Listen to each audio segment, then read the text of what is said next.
I listen to the scientists.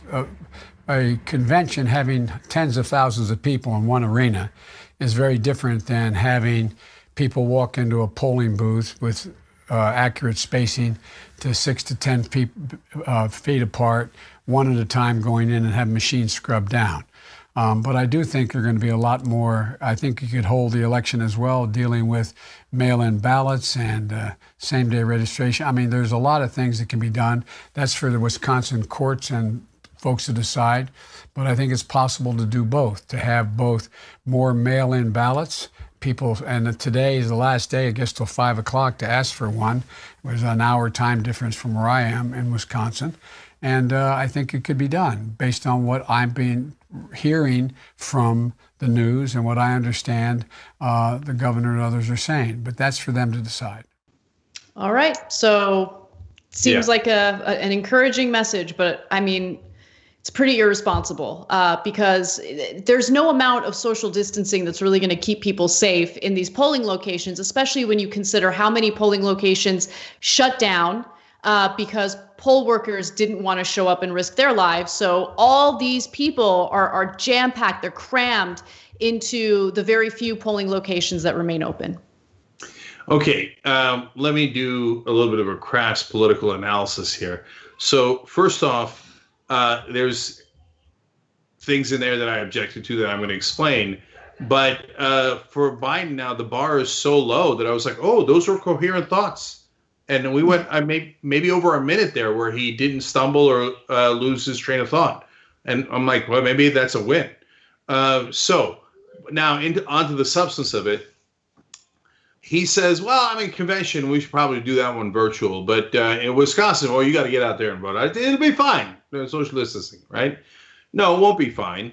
And I'll be more bold in saying, you know what? If you're Biden and you're doing political calculation on the convention, maybe it's not such a bad thing that it's virtual. Because if you're hearing whispers about how they might replace you with Cuomo at the convention, man, much harder to replace you in a virtual convention than in a real convention. So if you were just doing a crass political calculation, you go, oh no, people in Wisconsin at the absolute peak of coronavirus should go vote for me, okay? Because I got to wrap this up and make sure Bernie's out of my way.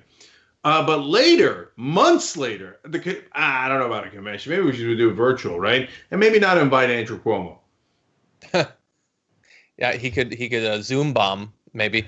Yeah, and by the way, all these politicians that are implying that like we're being crazy to tell people not to vote. How many of them have you seen pictured standing in a line waiting to vote? They're voting by mail. Such a good point. Yes. They're not doing it. John, you took the words right out of my mouth. So what I was going to say is, if Biden thinks it's so safe, all right, let's see him in Wisconsin.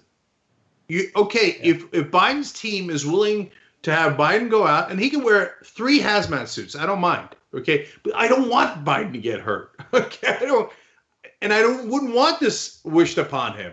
But that's why you shouldn't have the voters go out in Wisconsin, and you shouldn't encourage them to go out. But if any politician, Republican, Democrat, etc., think it's okay to vote, then I need to see you standing in line with everyone else. Just like symbolically, I know Biden doesn't live in Wisconsin, but the Republican legislators that made people vote in Wisconsin, they live in Wisconsin, and I want to see them without hazmat suits on in that line just like anybody else. But they're not going to do that. Voss was in a hazmat suit or equivalent of one, and he's the main Republican in the Assembly that forced this election on the people of Wisconsin. You got to live by your words, but none of them do because they're the elites. So, Anna, now you got Bernie, too. So let's see if he's on the same page or not. That's why you're now calling for Wisconsin to join the other states and postpone its primary. Tell me why you think that's so important. Well, it's not a new idea. I think over a dozen states have done that. And the answer, Andrea, is pretty obvious, is we don't want people to have to risk their lives in order to cast the vote.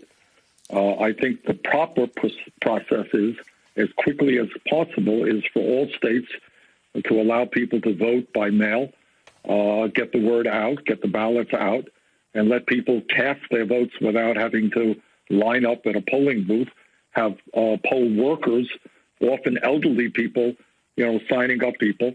That's a dangerous situation, and if we can avoid that, avoid it. So that interview was from a few days ago, and it was before the governor of Wisconsin, Tony Evers, called an executive order to postpone the election. So at that point, the thought of postponing the election was still a reality. But I appreciate that that was what he was pushing for, right? Because that is the responsible thing to do. This isn't about, rigging it in a way that would benefit Bernie over Biden. It's about actually valuing human lives and ensuring that A, people don't risk their lives to vote, and B, people eventually get the ability to comfortably vote and exercise what they are entitled to do. And unfortunately, it didn't end up playing out that way because, the courts are stacked against the Democratic Party. So Tony Evers was overruled by the Supreme Court in Wisconsin, and then later the Supreme Court, the U.S. Supreme Court. Yeah. So look, let's be fair. Let's do the same political calculation for Bernie as we did for Biden. So it should be noted, Bernie's trailing significantly in Wisconsin. And if you're trailing significantly, you might want to buy some time and have the election be later. So that's certainly possible. It's also the humane thing to do. So maybe he got lucky that his side is the one that's more humane. And so it allowed him to do the right thing. Okay. But also consider this. This is a well-known fact. You probably heard it before on the Young Turks. Under 45-year-olds vote 70% in favor of Bernie. In most states, that number holds. Above 45-year-olds vote 70% for Joe Biden. So if the affected groups, the far more affected groups, the ones that are at greatest risk are senior citizens. So it's possible that it drives Biden's numbers down and it is totally unfair to him. Now, obviously, Biden doesn't think that because he wants to push forward.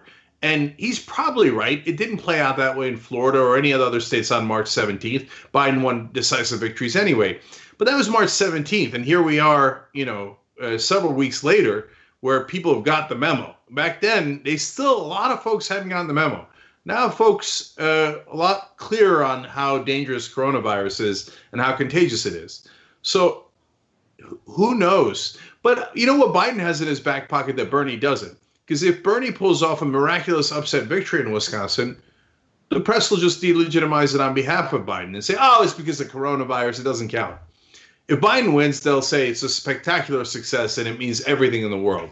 So I guess if I had hundreds of millions of dollars of media propaganda at my disposal, I could afford to say whatever I want to. Thanks for watching The Young Turks. We really appreciate it. Another way to show support is through YouTube memberships. You'll get to interact with us more. There's live chat emojis, badges.